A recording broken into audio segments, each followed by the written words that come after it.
Hello students, मैंने अपने previous video के अंदर आपको बेकारी के बारे में बताया था कि बेकारी या बेरोज़गारी या अनएम्प्लॉयमेंट जो है वो क्या होता है और इसके कौन कौन से प्रकार होते हैं।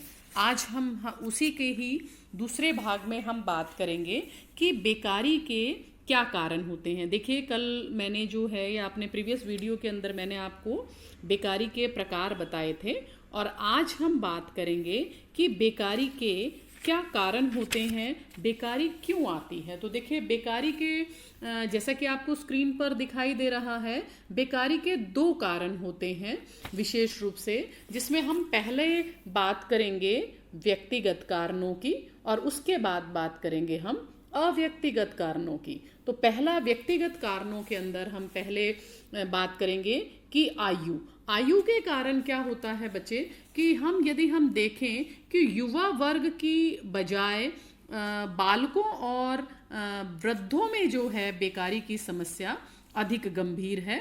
मध्यम आयु वर्ग के जो लोग होते हैं, जैसे 25 से 40 वर्ष तक के लोग, वो बेकारी से कम ग्रसित होते हैं। ऐसे ही हम बात करें व्यावसायिक योग्यता की, तो व्यावसायिक योग्यता के कारण जो है वो भी व्यक्ति जो है बेरोजगारी का कारण बनता है। इसमें क्या होता है, कई बार व्यक्ति ये जानता नहीं है कि उसे क्या काम करना है और क्या काम में उसकी रुचि है।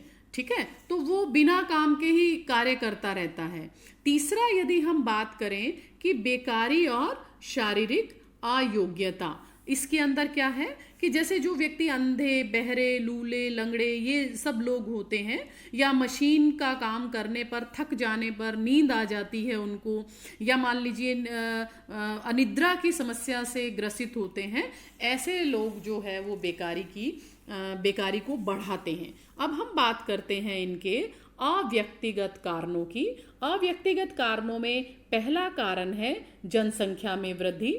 आपको पता है कि भारत जो है विश्व में दूसरे स्थान पर आता है जनसंख्या वृद्धि में। यहाँ पर हर साल लगभग 1.70 करोड़ जनसंख्या बढ़ जाती है। तो ये जो सिस्टम है इसके अंदर जो यदि हम बात करें कि इसमें फिर क्या होगा, इसके अंदर जो है सीमित जनसंख्या बढ़ेगी तो उसके साथ साथ उद्योग उस अनुपात में बढ़ते नहीं हैं, रोजगार के अवसर बढ़ते नहीं हैं, इस कारण जो है बेरोजगारी बढ़ती है। दूसरा हमने इसमें देखा है कि सीमित भूमि। देखिए, जनसंख्या तो बढ़े जा रही है परंतु उसकी एवरेज में भूमि जो है वो सीमित है। तो इसके कारण क्या है, जब वही भूमि जैसे एक व्यक्ति के पास थी, उसके 4 बेटे हैं और 4 बेटों में वो भूमि बंट गई, तो वो छोटे छोटे टुकड़े कोई काम के नहीं रहते हैं, या यूं कह दीजिए कि अनुत्पादक हो जाते हैं। मौसम और प्राकृतिक कारण भी होते हैं, जैसे अतिवृष्टि हो जाती, अनावृष्टि, महामारी, तूफान, चक्रवात, ओले, जैसा कि अभी देखा अपन ने टिड्डियों का आक्रमण हुआ, कीटाणुओं का आक्रमण हुआ। तो ये सभी जो चीज़ें हैं वो बेकारी को बढ़ाती हैं। नेक्स्ट हम बात करेंगे कि बेकारी के कारणों के अंदर कृषि की पिछड़ी हुई दशा। कृषि की पिछड़ी की दशा क्या है कि बेकारी का एक कारण भारत में कृषि की पिछड़ी हुई दशा भी है। आज भी यहाँ पर जो है हम पुराने साधनों से कृषि कर रहे हैं। नेक्स्ट हम बात करेंगे इसमें कि मजदूरों में प्रशिक्षण का अभाव होता है। देखिए, ये जो मजदूर काम कर रहे हैं उनमें प्रशिक्षण का पूरी तरह से उनको कारखानों में काम करने का या इनकी कोई पूरी ट्रेनिंग नहीं दी जाती है, इसके कारण उन्हें बेकारी का सामना करना पड़ता है। नेक्स्ट है उद्योगों का अपूर्ण विकास, मतलब या यूँ कह दीजिए अपूर्ण औद्योगिक विकास। भारत में अभी भी क्या है, औद्योगिक विकास सही तरीके से नहीं हुआ है और औद्योगिक विकास की गति यहाँ पर धीमी है। इसके साथ साथ ही हम बात करेंगे उद्योगों का केंद्रीकरण, मतलब सामान्यतः क्या बड़े बड़े शहरों में ही रोजगार मिल जाता है या बड़े बड़े नगरों में ही उद्योग पाए जाते हैं, ग्रामीण क्षेत्रों में नहीं होते हैं। तो ग्रामीण क्षेत्रों के लोग जो है बेरोजगार रह जाते हैं। एक हम बात करेंगे कि गतिशीलता में कमी। गतिशीलता में कमी क्या कारण है कि भारतीय लोग जो है धर्म, भाषा, प्रांत, रिश्तेदारी, इन सब चीज़ों में ही बंधे हुए हैं। इस कारण वो जल्दी से यूँ कह दीजिए कि नए कार्य को एक्सेप्ट नहीं करते हैं। तो इस कारण वहाँ पर गतिशीलता में कमी हो जाती है। नेक्स्ट इन्होंने बताया है कि कुटीर उद्योगों का पतन। कुटीर उद्योगों का पतन मतलब छोटे छोटे उद्योग जो हाथ से हैंडीक्राफ्ट वगैरह है, आजकल लोग इनको इम्पोर्टेंस नहीं देते हैं, इस कारण जो है बेरोजगारी बढ़ रही है। नेक्स्ट इसको हम बात करेंगे औद्योगिकरण या अभिनवकरण। ये क्या होता है कि जब उत्पादन का कार्य मशीनों के साथ किया जाने लगा तो औद्योगिकरण की नींव पड़ी, विशाल उद्योग स्थापित हुए। तो इससे क्या है कि कुटीर उद्योग धंधे, लघु उद्योग धंधे ये सब बंद हो गए। नेक्स्ट हम बात करेंगे कि दोषपूर्ण शिक्षा प्रणाली। दोषपूर्ण शिक्षा प्रणाली में हम क्या लेते हैं, जैसे मान लीजिए अपने भारत में आज भी मैकाले की शिक्षा पद्धति के अनुसार ही शिक्षा दी जाती है, जो कि वो केवल मैकाले का उद्देश्य था कि भारत में सस्ते कलर उपलब्ध करवाना। इसके अलावा वो धीरे धीरे उनके कार्य को, हाथ के कार्य को महत्व कम देते जा रहे थे और दूसरे कार्यों को इम्पोर्टेंस ज़्यादा देते जा रहे थे। नेक्स्ट हम बात करते हैं सार्वभौमिक शिक्षा का अभाव। मतलब क्या है कि मास एजुकेशन देखिए वैसे तो बहुत ज़रूरी है, किंतु भारत के अंदर जो है इस शिक्षा का अभाव होने के कारण आज भी यहाँ पर बहुत सारे आपको वकील, डॉक्टर, इंजीनियर बहुत सारे हैं, किंतु उनमें कार्य करने की क्षमता उतनी नहीं है। नेक्स्ट हम बात करेंगे श्रम की मांग और पूर्ति में असंतुलन। इसका मतलब क्या है कि जब श्रमिक की कृषि और औद्योगिक क्षेत्र में मांग कम तथा पूर्ति अधिक हो जाती है तो उसको क्या सामना करना पड़ता है, बेरोजगारी का सामना करना पड़ता है। नेक्स्ट हम बात करेंगे कि व्यापार चक्र तथा मंदी। व्यापार चक्र तथा मंदी से मतलब क्या होता है कि व्यापार जो है वो बढ़ता है, उतरता है, तो इससे क्या होता है कि मंदी की स्थिति आ जाती है।